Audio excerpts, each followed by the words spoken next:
A flickering kerosene lamp.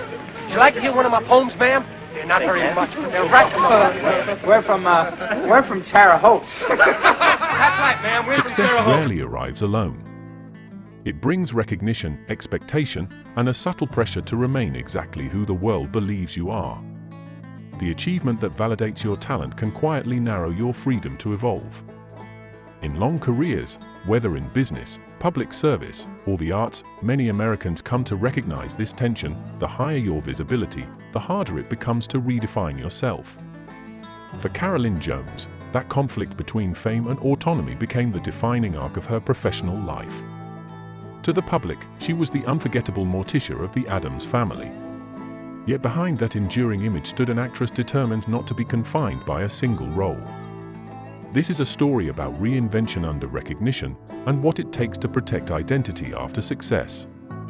If thoughtful reflections on career longevity resonate with you, consider subscribing and joining the conversation below. In 1957, when Carolyn Jones received an Academy Award nomination for Best Supporting Actress for The Bachelor Party, it marked the first moment Hollywood formally acknowledged what insiders had already begun to notice: she possessed unusual dramatic intelligence. To understand the weight of that nomination, we have to return to the structure of 1950s Hollywood. The studio system still exerted strong influence. Actresses were often developed according to marketable types: ingenue, bombshell, loyal wife, femme fatale. Movement between categories was difficult. Longevity depended not only on talent, but on fitting a commercial mold. Jones did not fit easily into any of those molds. She had already appeared in films like House of Wax and King Creole opposite Elvis Presley, building a resume that demonstrated presence but not yet prestige. What The Bachelor Party offered was something different: seriousness. Her role in the film was brief, only minutes of screen time, but it carried emotional weight. She portrayed a vulnerable, complex woman navigating disappointment and illusion. There was restraint in her performance. No theatrics. No exaggeration. Critics responded to that restraint, and the Academy nomination followed. An Oscar nomination in the 1950s was not symbolic, it was structural. It altered how studios calculated your value. It signaled that you were not merely photogenic, but credible. Doors opened to stronger scripts, larger billing, and the possibility, at least in theory, of leading roles. But recognition does not simply expand opportunity. It reshapes expectation. From that moment forward, Jones was no longer a developing actress. She was an Academy Award-nominated actress. The industry began measuring her against that credential. Every subsequent performance was filtered through the question: will she justify the nomination? Many Americans who have built long careers understand this turning point. The promotion, the award, the national recognition, it validates years of quiet labor. But it also recalibrates how others perceive you. Colleagues expect consistency at a higher level. Employers assume you will repeat the breakthrough. The margin for experimentation narrows. For Jones, the nomination created both leverage and pressure. Hollywood was willing to consider her for more substantial roles, yet it still viewed her through commercial lenses.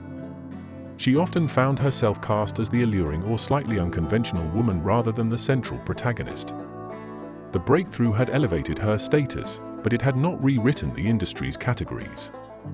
This is where the tension between reinvention and typecasting first sharpened. Recognition suggested depth. Market logic suggested containment. Psychologically, this phase can be destabilizing. When your identity becomes tied to a milestone, you risk confusing achievement with definition. Are you the artist who delivered that performance, or are you now the Oscar-nominated actress expected to replicate it? Jones continued working steadily, but the nomination did not instantly convert into sustained leading lady status. Instead, it positioned her in a liminal space, respected, visible, yet not fully in control of trajectory. That nuance matters. Not every breakthrough leads directly to dominance. Sometimes it leads to negotiation. Her first defining moment therefore did more than raise her profile. It introduced the lifelong negotiation between how the industry saw her and how she understood herself. If this exploration of career inflection points resonates with you, consider subscribing and sharing your perspective below. When the Addams Family premiered in 1964, television was rapidly reshaping American entertainment. What had once been considered secondary to film was now entering living rooms weekly, building intimate familiarity with audiences. For Carolyn Jones, accepting the role of Morticia Addams was not merely another acting job, it was a strategic pivot at a time when many film actors hesitated to embrace television. Morticia was elegant, composed, and unapologetically devoted to her eccentric family. Jones played her with restraint rather than parody. She avoided exaggeration, grounding the character in sincerity. That choice mattered. It turned what could have been novelty into cultural permanence. The show's popularity was immediate. Morticia's image, sleek black gown, center-parted hair, measured voice, became iconic. Media attention followed. Interviews increasingly centered on the character rather than the performer. Public fascination focused on Morticia's mystique, her marriage dynamic, her aesthetic. The line between role and identity began to blur. This is where fame exerts its quiet pressure. The public does not merely admire a performance, it often fuses actor and character into one narrative. The more distinctive the role, the stronger that fusion becomes. Many Americans who built long careers understand this phenomenon. The project that defines your reputation can overshadow the broader range of your abilities. The title you held at your peak may follow you long after you've evolved beyond it. Many Americans who built long careers understand how praise can become containment. The recognition that elevates you can also limit how others imagine your future contributions. After the Addams Family concluded in 1966, Jones confronted this dynamic directly. Casting directors saw Morticia first. The industry hesitated to place her in roles that contradicted that carefully constructed persona. The very success that had expanded her visibility narrowed her casting flexibility. Yet her response was not reactionary. She did not publicly reject Morticia or distance herself from the role. Instead, she approached fame with strategic calm. She continued to work in television guest appearances, stage productions, and later dramatic projects. By diversifying mediums, she gradually broadened the narrative around her career. Controlling narrative does not always require dramatic reinvention. Sometimes it requires consistency. Jones maintained professionalism, accepted varied roles, and allowed time to dilute the intensity of audience association. She understood that abrupt rejection of an iconic character can alienate the very audience that sustains longevity. There is psychological discipline in that approach. It demands patience rather than ego. It requires confidence that identity is larger than public perception, even when perception feels fixed. For viewers over 45, this tension feels familiar. After decades in a profession, your name may become shorthand for one achievement. Repositioning does not happen overnight. It happens through steady recalibration. Jones managed fame not by fighting it, but by absorbing it into a broader career arc. Morticia remained part of her identity, but not its entirety. If you value thoughtful conversations about reputation, reinvention, and long-term career strategy, consider subscribing and sharing your reflections below. After the initial surge of recognition and the inevitable narrowing that followed, Carolyn Jones entered a quieter but more revealing phase of her career, deliberate expansion. This was not reinvention through spectacle. It was repositioning through control. Following the end of the Addams Family, Jones faced a familiar industry reflex. Iconic television roles often become professional ceilings. Casting directors hesitate to disrupt audience memory. Executives fear dissonance between expectation and new material. For many performers, that is the point at which careers contract. Jones chose a different path. Instead of chasing a single high-profile comeback vehicle, she diversified her professional terrain. She returned to stage work, where character depth and technical discipline mattered more than television branding. Theater offered something film and network television could not: creative recalibration without the burden of mass expectation. This move reflects a strategic truth that resonates beyond Hollywood. When one sector of your profession begins to narrow your opportunities, autonomy often requires shifting arenas rather than waiting for validation from the same gatekeepers. Jones also embraced guest appearances across multiple television formats. Anthology series, dramatic programs, and later daytime television provided opportunities to stretch beyond the Morticia silhouette. These roles may not have carried headline prestige, but they served a larger function. They diluted singular identity. Autonomy in a mature career is rarely about domination. It is about leverage. By remaining visible across varied formats, Jones preserved professional relevance while gradually broadening public perception. In the late 1970s and early 1980s, her work in the soap opera Capital demonstrated another layer of career control. Daytime television required endurance, consistency, and emotional stamina. It was not glamorous in the way primetime success had been, but it offered sustained presence and narrative complexity. For seasoned professionals, this stage feels familiar. Early career ambition often centers on recognition. Mid to late career autonomy centers on sustainability. The question shifts from how do I break through to how do I remain in command of my trajectory? Jones's expansion was pragmatic. She did not reject her past, nor did she attempt to erase Morticia from her public identity. Instead, she layered her career. Each additional role, stage, guest television, daytime drama, functioned as reinforcement that she was a working actress, not a relic of a single era. Avoiding typecasting requires long-term thinking. Sudden reinvention can appear forced. Gradual diversification, by contrast, re-educates audiences over time. Jones understood this implicitly. She increased her control not by demanding radical transformation, but by choosing consistent engagement. There is also psychological maturity in this approach. Autonomy does not mean isolation from public expectation, it means negotiating with it intelligently. By continuing to work steadily rather than retreating in frustration, she preserved agency. For Americans who have navigated multiple decades in one profession, this resonates deeply.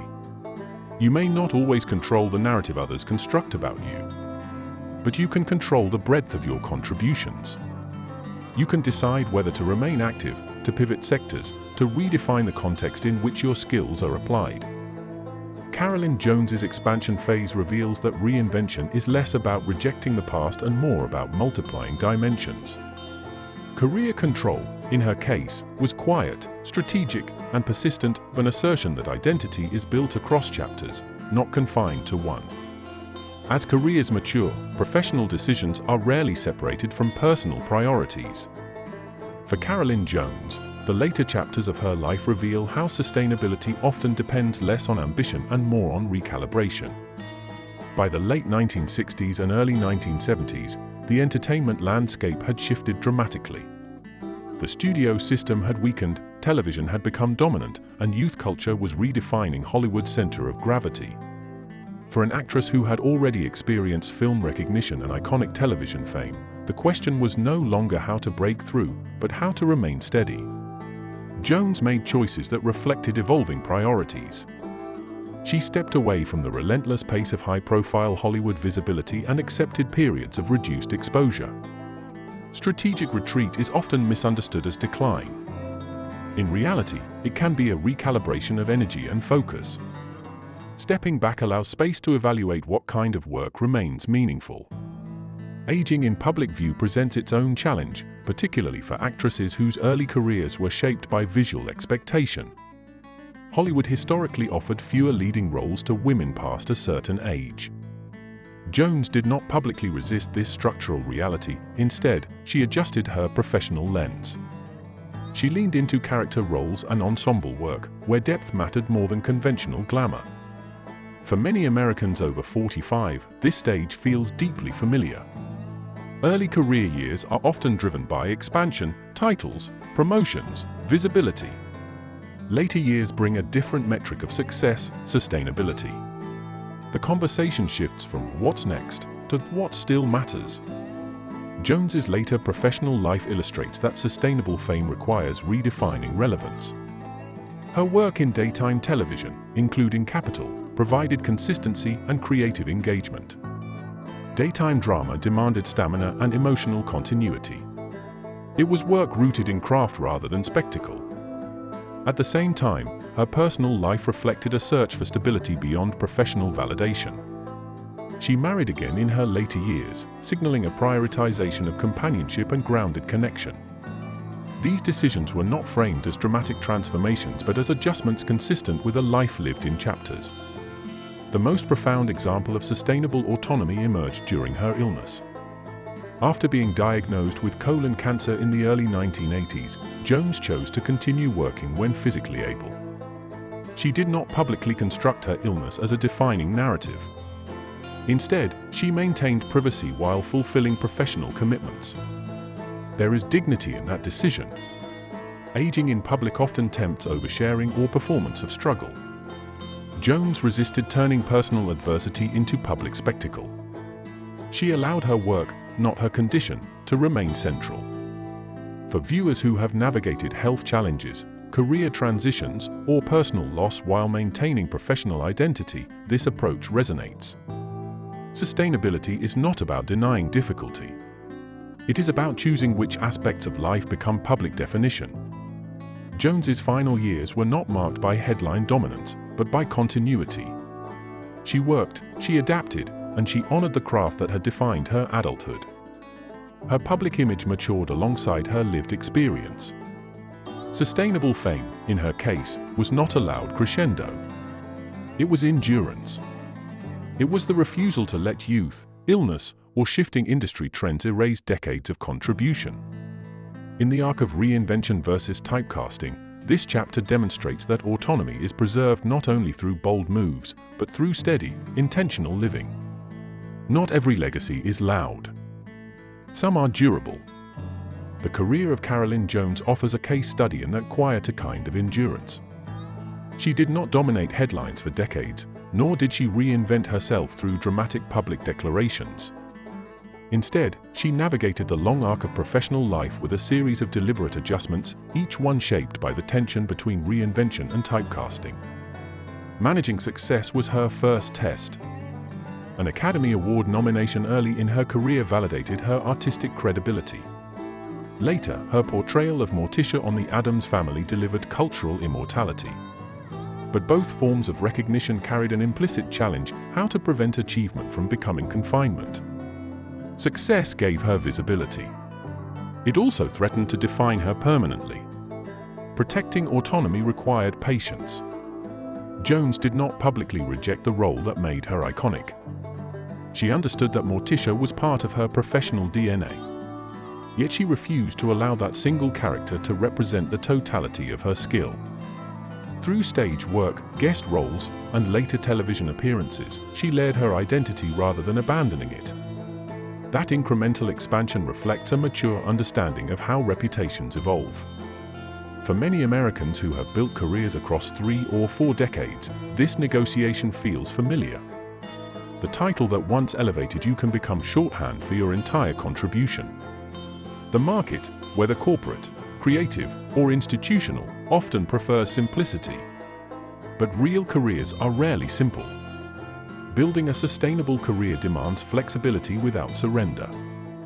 Jones's later work, particularly in daytime television, did not replicate the cultural impact of Morticia. But it demonstrated something equally important: continuity. She remained a working actress, engaged in her craft, adapting to the realities of aging in a youth-driven industry. There is a balanced way to assess her legacy. She did not become a perennial box office titan. She did not transform into a late-career blockbuster phenomenon. Yet durability itself holds meaning. In an industry known for rapid ascent and abrupt disappearance, she sustained relevance across decades of structural change. Her story also reframes how we define professional victory. Is legacy measured by uninterrupted dominance, or by the ability to remain present, respected, and self-directed over time? Jones's career suggests the latter may be more attainable and more human. For viewers over 45, this distinction carries weight. Long careers are rarely linear. They include breakthroughs, plateaus, reinventions, and recalibrations. Identity shifts as industries evolve. The deeper achievement is not perpetual spotlight, it is agency. Carolyn Jones's legacy endures not only because of Morticia's silhouette, but because she navigated the space around it with intelligence and composure. She accepted recognition without surrendering entirely to it. She adjusted to change without erasing her past. She demonstrated that autonomy does not require noise, it requires steadiness. In the end, reinvention versus typecasting is not a battle to win once. It is an ongoing negotiation between who the world believes you are and who you continue becoming. If this reflection on career durability and identity resonates with your own professional journey, consider subscribing and sharing your thoughts below.